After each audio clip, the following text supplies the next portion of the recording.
morning everyone. So in this part of video we will be discussing the last part of connective tissue, that is dense regular connective tissue. अब अच्छा dense regular connective tissue, इसका collector क्या होता है, यानी कि हम किस कनेक्टिव टिश्यू को डेंस रेगुलर कह रहे हैं. सो डेंस रेगुलर कनेक्टिव टिश्यू आपके वो टिश्यू होते हैं which are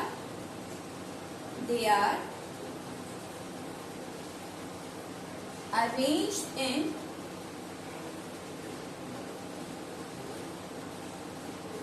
specific order and compactly arranged, यानी कि इनके बीच में आपको कहीं पर भी स्पेसेस नहीं मिलेगी या लूजली अरेंजमेंट नहीं होगा.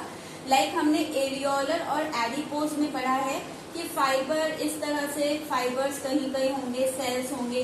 तो यहाँ पर जो फाइबर है वो लूजली अरेंज है. But dense regular connective tissue के अंदर आपका कॉम्पैक्टली अरेंज्ड होते हैं क्या, फाइबर्स.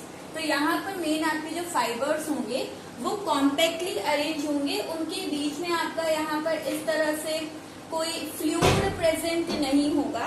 ठीक है, तो यहाँ पर जो फाइबर्स होते हैं वही आपका यहाँ पर सेल्स को कनेक्ट करने का काम कर रहे हैं. तो यहाँ पर अगर हम बात करें डेंस रेगुलर की, तो आपको दो फीचर पता होना चाहिए. स्पेसिफिक ऑर्डर में वहां पर अरेंजमेंट हो सेल्स का और फाइबर्स कॉम्पैक्टली अरेंज हो. अब यहाँ पर डेंस रेगुलर के अंदर आपका स्टडी किया जाता है दो टिश्यू को, यानी कि ये आपके फर्दर दो टाइप्स के होते हैं. ठीक है, छोटा सा ये टिश्यू बिल्कुल.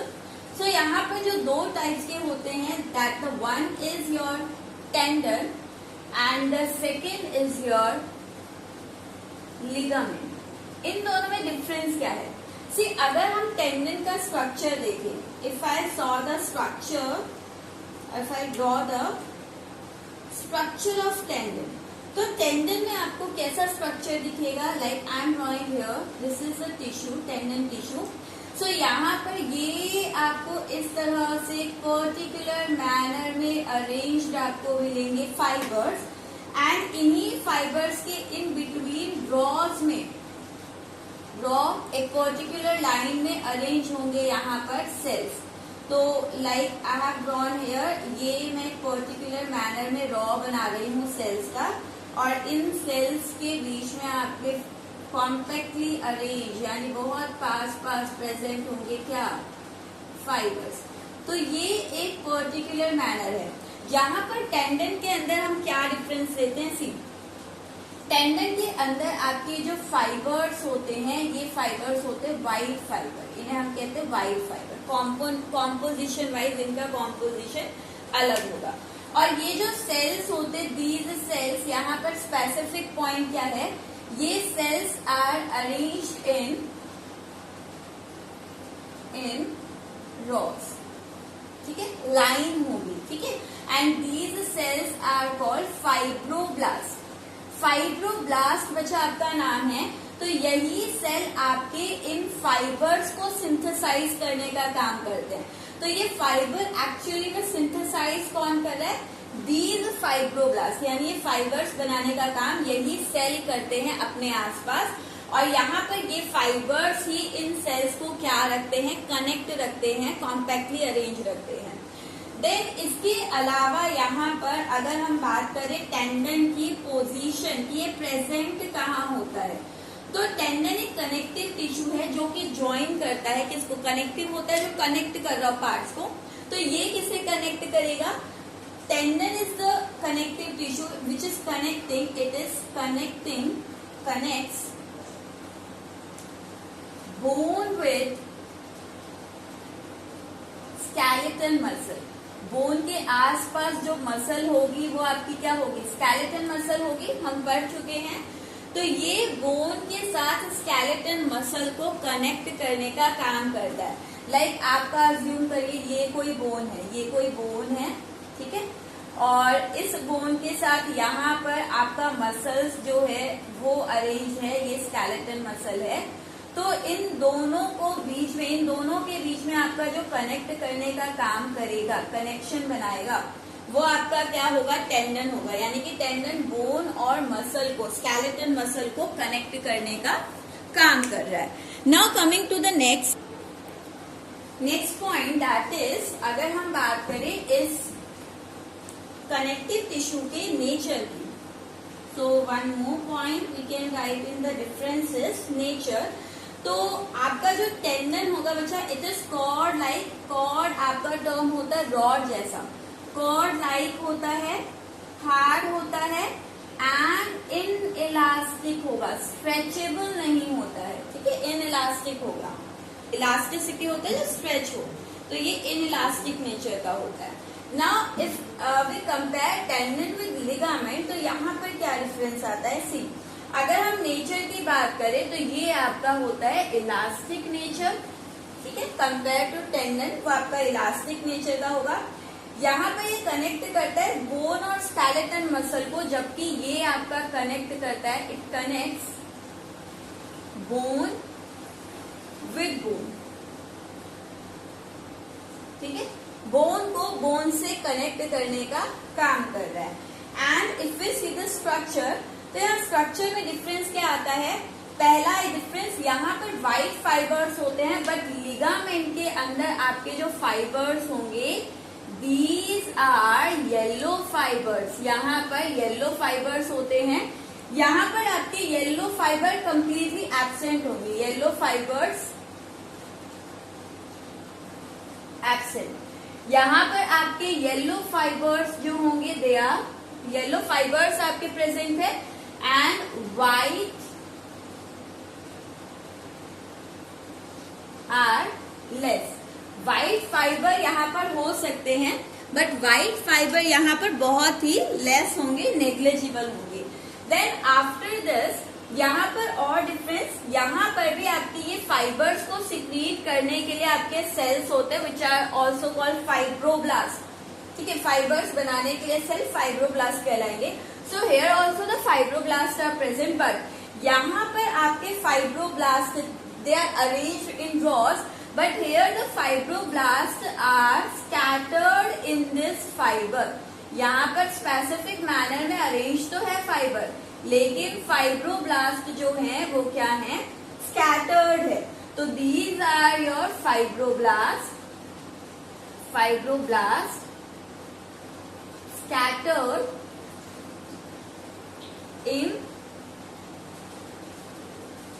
फाइबर्स, और ये फाइबर्स का स्पेसिफिक अरेंजमेंट, तो फाइबर्स आपके स्पेसिफिक मैनर में, ऑर्डर्ड मैनर में कॉम्पैक्टली अरेंज होंगे, और उनके बीच के जो फाइब्रोब्लास्ट होंगे वो आपका क्या होंगे, स्कैटर्ड होंगे। So this is the difference between your tendon and ligament. Position हमने देख ली है, नेचर हमने देख लिया है, स्ट्रक्चर हमने देख लिया है। तो ये आपका लास्ट कनेक्टिव टिश्यू था बच्चा। अब इसके बाद नेक्स्ट जो टिश्यू हम डिस्कस करेंगे, that will be your epithelial tissue. I am rubbing all this.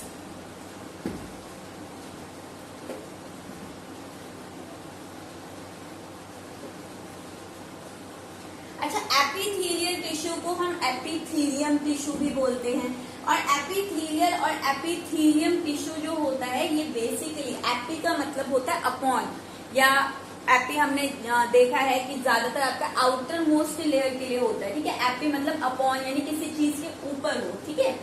तो एपिथेलियल टिश्यू भी आपको क्या मिलेगा, आपके जो भी ऑर्गन्स होते हैं, किसी भी ऑर्गन की आउटर मोस्ट लेयर जो होगी वो आपका एपिथेलियल टिश्यू से फॉर्म होगी, ठीक है।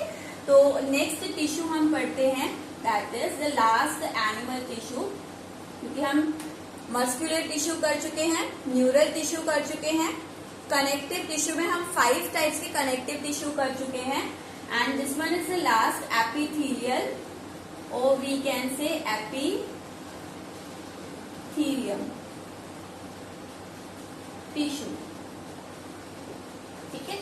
तो एपिथेलियल या एपिथेलियम टिश्यू है क्या, एपी का मतलब ही होता है upon, okay. So the outer most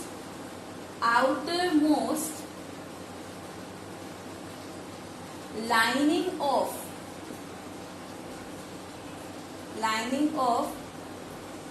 body या फिर हम कहें किसी ऑर्गन का। जैसे बॉडी में हम बात करें, हमारी बॉडी की आउटर मोस्ट लेयर क्या है, स्किन है। बट ऐसा नहीं है कि जो आउटर मोस्ट है आपकी सिर्फ वही आपका एपिथेलियल है। इवन आपके ऑर्गन में, जैसे अगर आपका हम लंग्स की बात करें तो लंग्स में भी आपकी जो आउटर मोस्ट होगी, किसी भी ऑर्गन की जो आउटर मोस्ट है वो भी क्या कहलाएगी, एपिथेलियल ही कहलाएगी। ठीक है, तो ये भी आपकी क्या है, एपिथेलियल। इसी तरह से हम यहाँ पर बात करते हैं लाइक आपकी स्मॉल इंटेस्टाइन, तो ये कंप्लीट आपका ऑर्गन है। यहाँ पर इसकी आउटर मोस्ट, ये आपकी पूरी क्या है, एपिथेलियल है। आपका ये फूड पाइप है, तो फूड पाइप में ये लेयर क्या है, एपिथेलियल है। तो किसी भी ऑर्गन की आउटर मोस्ट बॉडी की लाइनिंग जो है या ऑर्गन के आउटर मोस्ट जो है वो आपकी क्या कहलाएगी, एपिथेलियल कहलाएगी।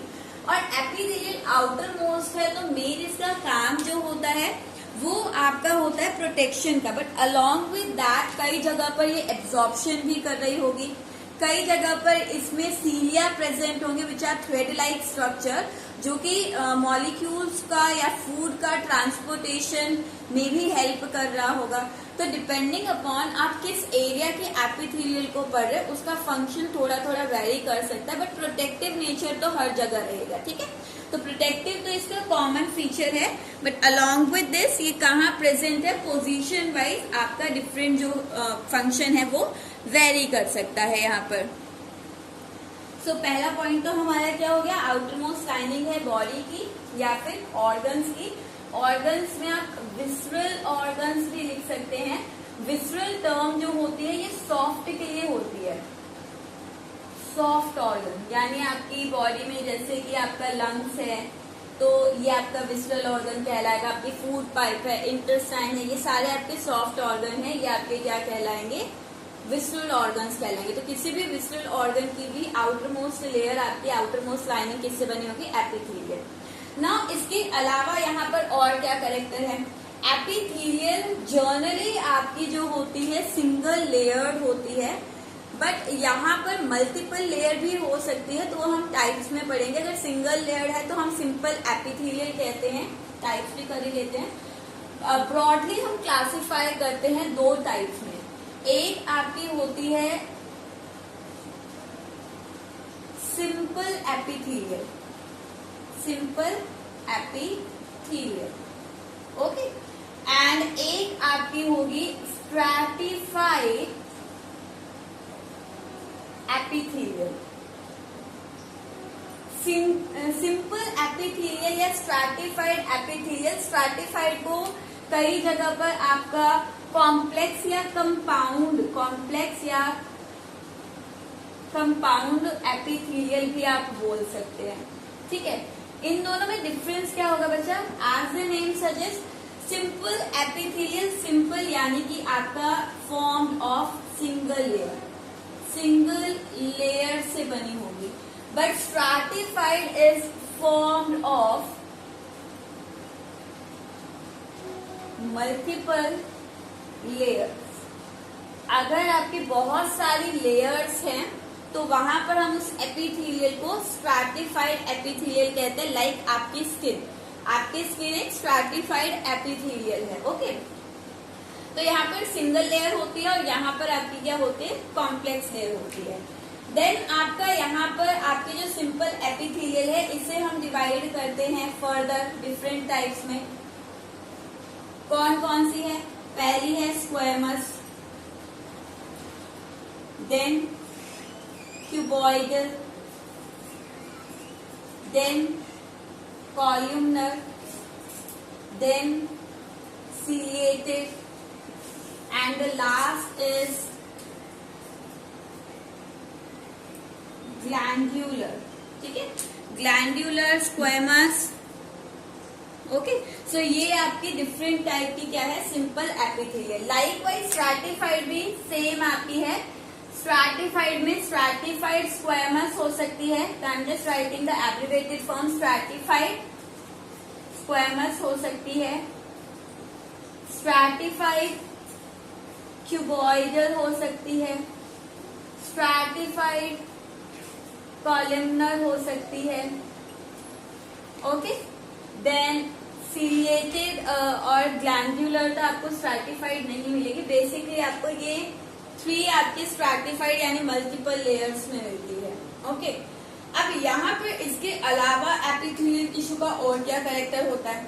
एपिथेलियल टिश्यू जो होते हैं वहां पर सेल्स में आपका कोई ब्लड सप्लाई नहीं होता, बट देखो हर सेल को न्यूट्रिएंट की तो जरूरत है, तो इसे न्यूट्रिएंट कहाँ से मिलता है? यहाँ पर एपिथेलियल सेल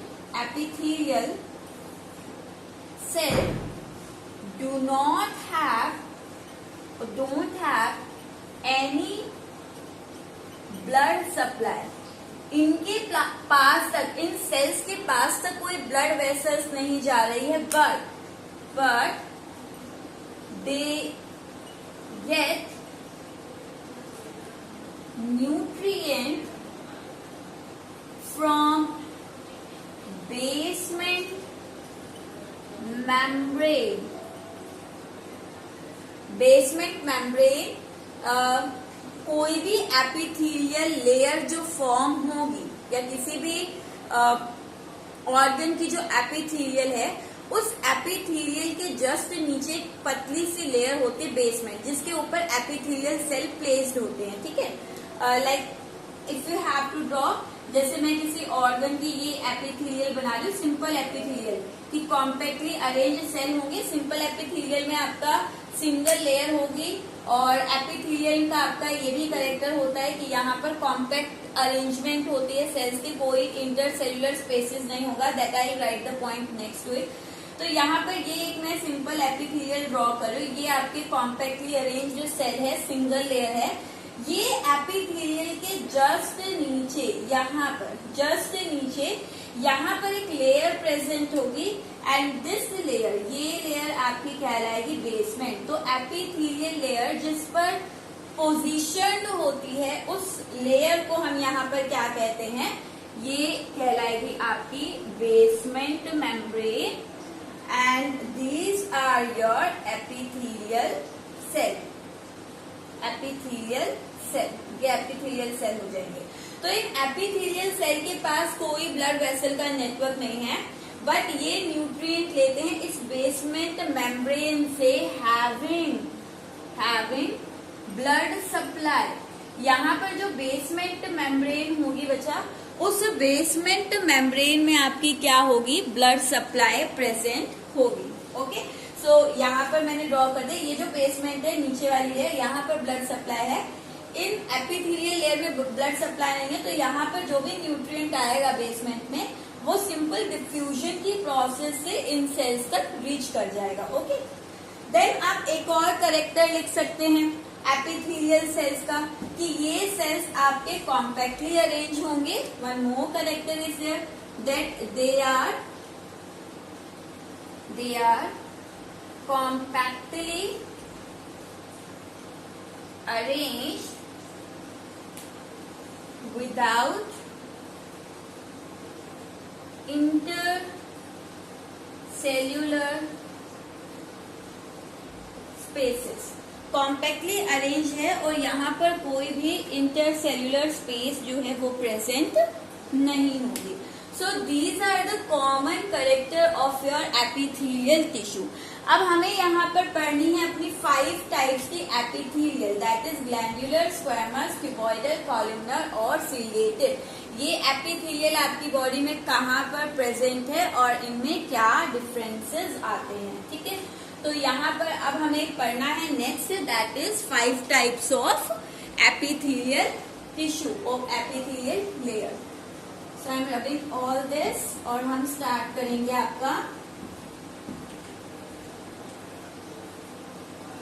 फर्स्ट एपिथेलियल से, that is squamous epithelial.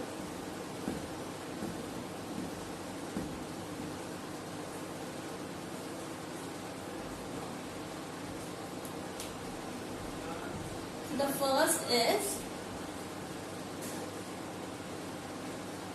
squamous epithelium। तो स्क्वैमस एपिथेलियल सेल्स के क्या कैरेक्टर हैं? पहली चीज, स्क्वैमस, सिंपल स्क्वैमस एपिथेलियल की बात कर रही हूँ, तो ये आपकी होगी सिंगल इरेग्युलरली अरेंज्ड और इरेग्युलर शेप के होंगे, irregular flat cells without inter cellular spaces. ठीक है, अगर आपको डायग्राम करना है तो ये सिंगल सेल नहीं है, सिंगल लेयर है। इसको भी करेक्ट कर लो, फिर तो गलत लिखवा दिया, सिंगल लेयर होगी। ठीक है, क्योंकि हम सिंपल की बात कर रहे हैं। तो single layer irregular and flat cells होंगे, irregular and flat cells without intercellular spaces. Like if I have to draw the diagram, अगर हमें डायग्राम से देखना है तो मैं कैसे ड्रॉ कर सकती हूँ। आपका इस तरह से इरेग्युलर शेप के हैं, फ्लैट हैं और सिंगल लेयर है। अभी आपको ये अगर हम अपसाइड से देख रहे हैं, ऊपर से मैं व्यू देख रही हूँ तो मुझे ये इस तरह का दिखेगा। यहाँ पर आप कहेंगे कि आपको मल्टीपल लेयर्स दिख रही है, बट ये क्या है बच्चा, सिंगल लेयर है। क्योंकि ये मैं क्या देख रही हूँ, ये मैं सरफेस व्यू देख रही हूँ।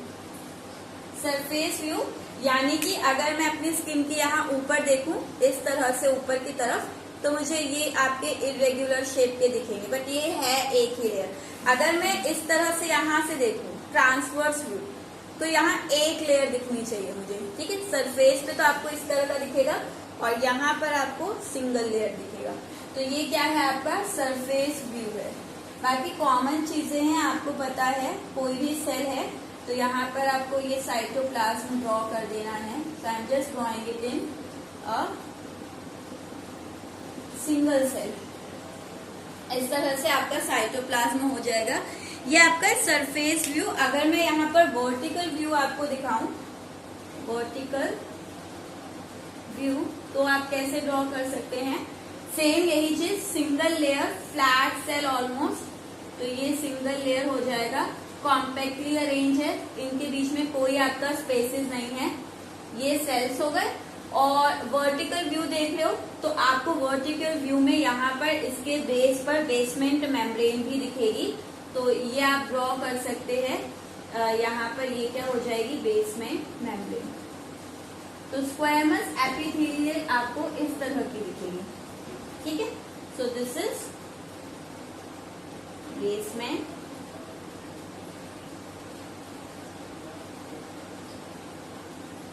membrane and this is epithelial cell. Okay, so ये आपका सरफेस व्यू है and this one is your vertical view. अब आते हैं squamous epithelial. As I have told you, दो टाइप्स के हो सकते हैं। जैसे ये तो हमने करेक्टर लिख दिया सिंपल का। अगर आप स्ट्रैटिफाइड की बात करो तो आपको सिंपल कुछ नहीं करना है, स्ट्रैटिफाइड में मल्टीपल लेयर्स हो जाएगी। जैसे अगर वर्टिकल व्यू में आपको स्ट्रैटिफाइड दिखानी है तो ये आपका इस तरह से हो जाएगी बच्चा। ये तो आपका सिंपल थी, नीचे बेसमेंट मेम्ब्रेन को ड्रॉ करना है। और स्ट्रैटिफाइड है तो आपको इसके ऊपर इस तरह के कुछ और इरेग्युलर शेप के ये लेयर्स बना देनी है। ये हो गया स्ट्रैटिफाइड, मल्टीपल लेयर्स बन गई है फ्लैट सेल की। तो ये आपकी क्या हो जाएगी, स्ट्रैटिफाइड हो जाएगी। ओके, सो ये आप ड्रॉ कर सकते हैं। कुछ स्ट्रैटिफाइड में सिर्फ आपको लेयर्स बढ़ानी है, कॉम्प्लेक्स में आपका मल्टीपल लेयर्स होता है और कुछ नहीं, कैरेक्टर सारे सेम रहेंगे, कॉम्पैक्ट अरेंजमेंट रहेगा, इरेग्युलर शेप रहेंगे, फ्लैट रहेंगे, बट मल्टीपल लेयर्स हो जाएगी बस, और बाकी कैरेक्टर सेम है। ओके, अब यहाँ पर हम आते हैं कि पोजीशन, यानी आपका प्रेजेंट कहाँ कहाँ है बॉडी में। So we are going to write the position. Position में आप दोनों को अलग अलग याद कर सकते हैं, क्योंकि आपका एग्जैक्ट पॉइंट आ जाता है कि ईसोफेगस की लाइनिंग में कौन सी एपिथेलियल है, तो वहां आपको पता होना चाहिए। तो पोजीशन वाइज में यहाँ पर आपका रिप्रेजेंट कर रही हूँ, ये है सिंपल स्क्वेमस एपिथेलियल, और दूसरा हम पोजीशन करेंगे स्ट्रैटिफाइड स्क्वेमस एपिथेलियल। ओके, तो सिंपल स्क्वेमस एपिथेलियल और स्ट्रैटिफाइड स्क्वेमस एपिथेलियल कहाँ कहाँ पर है?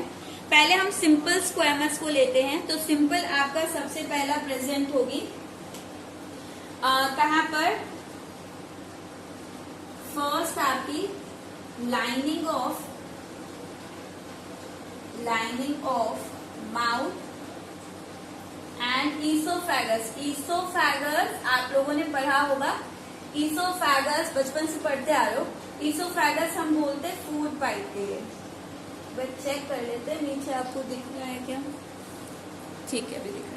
तो ईसोफेगस आपका होता है फूड पाइप के लिए, तो यहाँ पर आपको मिलेगी। इसके अलावा आपका ब्लड वेसल्स, यूरिनरी ट्यूब, इसके अलावा आपका मिलेगी कहाँ पर? लाइनिंग ऑफ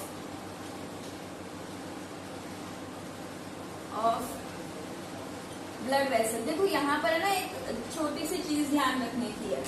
जहां पर भी आपका एक्सचेंज होता है, जैसे ब्लड वेसल में आपको पता है ब्लड के थ्रू न्यूट्रिएंट का एक्सचेंज हो रहा है, और लंग्स में आपका जो एल्वियोलाई है, पढ़ा होगा आपने रेस्पिरेटरी सिस्टम बचपन में कभी, तो वहां पर लंग्स में सबसे इनर मोस्ट आपका एल्वियोलाई होता है, जहां से गैस एक्सचेंज होती है। एल्वियोलाई से आपकी बॉडी में गैस जाती है।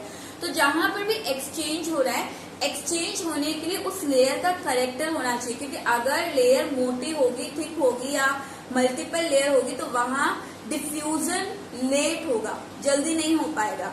लेकिन जहां पर भी आपका एक्सचेंज कराना होता है, डिफ्यूजन की प्रोसेस होती है, जैसे आपकी न्यूट्रिएंट और गैसेस की रिक्वायरमेंट आपकी बॉडी को जल्दी है, तो वहां पर हमेशा आपको स्क्वेमस एपिथेलियम मिलेगी, क्योंकि ये सिंगल लेयर्ड होती है और फ्लैट सेल के यहाँ से डिफ्यूजन बहुत जल्दी हो जाता है। ठीक है, फ्लैट है तो फ्लैट अगर सेल है तो वहां पर आपका डिफ्यूजन होने में इजी रहेगा। जैसे हम पढ़ेंगे क्यूबॉइडल है तो वो आपका क्यूब की शेप में होगा, या आपका कॉल्यूमनर है वो लंबे लंबे होते हैं, तो लंबे हैं तो वहाँ डिफ्यूज होने में टाइम लगेगा। बट आपके फ्लैट होंगे तो वहाँ डिफ्यूजन जल्दी होगा। तो जहां पर भी आपका डिफ्यूजन यानी कि मटेरियल का एक्सचेंज हो रहा है, जैसे ब्लड वेसल से न्यूट्रिएंट वगैरह का एक्सचेंज होता है, आपकी एल्वियोलाई है, तीसरे आप लिख सकते हैं एल्वियोलाई। एल्वियोलाई में भी आपका क्या हो रहा है? गैसेस का एक्सचेंज हो रहा है, तो यहाँ पर भी आपको स्क्वेमस एपिथेलियल मिलेगी। देन आपका लाइनिंग ऑफ यूरिनरी ट्यूब्यूल्स, यहाँ पर भी आपको क्या मिलेगी? स्क्वेमस एपिथेलियल मिलेगी। तो ये आप यहाँ पर एग्जाम्पल लिख सकते हैं स्क्वेमस में। अब स्ट्रैटिफाइड में अगर हम यहाँ पर देखें, स्ट्रैटिफाइड आपको कहाँ मिल रही है? तो एक तो आपकी स्किन में आपको स्ट्रैटिफाइड मिलेगी, स्ट्रैटिफाइड एक आपको मिलेगी कहाँ पर? आपकी स्किन में। ठीक है, सेकेंड आपको यहाँ पर आपकी जो ईसोफेगस है, ईसोफेगस की लाइनिंग में बच्चे आपको वैसे तो स्क्वेमस एपिथेलियल मिलती है सिंपल, बट ये स्ट्रैटिफाइड स्क्वेमस एपिथेलियल आपको कई जगह पर, ठीक है। नॉर्मली अगर आपसे पूछा जाए, ये मैं इसलिए लिखवा रही हूँ कि आप कंफ्यूज ना हो, नॉर्मली अगर आपसे पूछा जाए माउथ और ईसोफेगस की लाइनिंग में कौन सी मिलेगी, तो आप स्क्वेमस पर जाएंगे, ठीक है। लेकिन आपके माउथ में बकल कैविटी भी हम कहते हैं, इसे ओरल कैविटी भी कहते हैं, तो माउथ में कई रीजन्स में आपको स्ट्रैटिफाइड भी मिल सकती है। तो may be in oral cavity, यानी कि वही आपका बकल कैविटी आप लिख सकते हो, माउथ लिख सकते हो, एक ही चीज है। बकल कैविटी में मिल सकती है। फेरिंक्स रीजन, फेरिंक्स आपका रीजन होता है जहां पर आपकी ये नेक रीजन में ये जो फनल शेप का बनता है, यहाँ पर आपके फूड पाइप और विंड पाइप जो एक दूसरे से कनेक्ट होती है, फेरिंक्स में भी मिल सकती है, ईसोफेगस में भी मिल सकती है। बट जनरली ईसोफेगस और ओरल कैविटी पूछा जाए तो पहला ऑप्शन आप स्क्वेमस देंगे, ठीक है, ठीक है। अगर स्क्वेमस नहीं है तो आप स्ट्रैटिफाइड स्क्वेमस दे सकते हैं। नॉर्मली आपको इस तरह से दो ऑप्शन कभी नहीं मिलेंगे, सिंपल स्क्वेमस और स्ट्रैटिफाइड स्क्वेमस।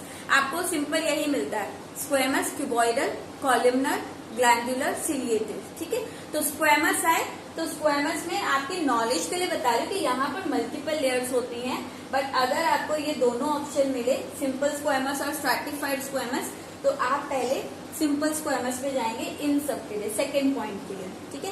पहली प्रायोरिटी देंगे सिंपल एपिथेलियल को, फिर स्ट्रैटिफाइड पर आएंगे। अच्छा, इसके अलावा ये आपका और कहाँ मिल सकती है, ये आपका एनस के लिए, डाइजेस्टिव सिस्टम का लास्ट पार्ट जहां से फूड एक्सपेल किया जाता है, एनल रीजन में आपको मिल सकती है। देन वजाइनल लाइनिंग में मिल सकती है, वजाइनल लाइनिंग फीमेल जो होती है, फीमेल में आपका रिप्रोडक्टिव पार्ट होता है फीमेल का, वजाइना, ठीक है। तो ये फीमेल रिप्रोडक्टिव पार्ट है, वजाइना लाइनिंग में मिल सकती है। एंड आपकी यूरेथ्रल रीजन में भी मिल सकती है। यूरेथ्रा आपने कभी पढ़ा होगा, तो यूरेथ्रा क्या होता है, आपका एक यूरिनरी ब्लैडर होता है इस तरह से, जहां पर आपका यूरिन स्टोर होता है, और इसके बाद एक और छोटी सी ट्यूब होती है, फीमेल में होती है छोटी और मेल्स में ये ट्यूब होती है बड़ी। तो ये जो ट्यूब है इसे हम कहते हैं यूरेथ्रा, ठीक है। तो ये यूरेथ्रल लाइनिंग में भी आपको स्ट्रैटिफाइड मिल सकती है। तो यूरेथ्रा आपकी ट्यूब है with which the urine is expelled out of the body. ये वो लास्ट ट्यूब जिसकी हेल्प से यूरिन को बॉडी से बाहर एक्सपेल किया जा रहा है, वो आपकी क्या होगी, यूरेथ्रल रीजन या यूरेथ्रल ओपनिंग, वहां पर आपको मिल सकती है। तो ये हमने डिस्कस किया है आपका स्क्वेमस एपिथेलियल के लिए। वीडियो आपकी हो गई है लॉन्ग, तो बाकी जो आपकी चार आपकी एपिथेलियल है, that we will discuss in the next part of video. So this is all for today. Thank you.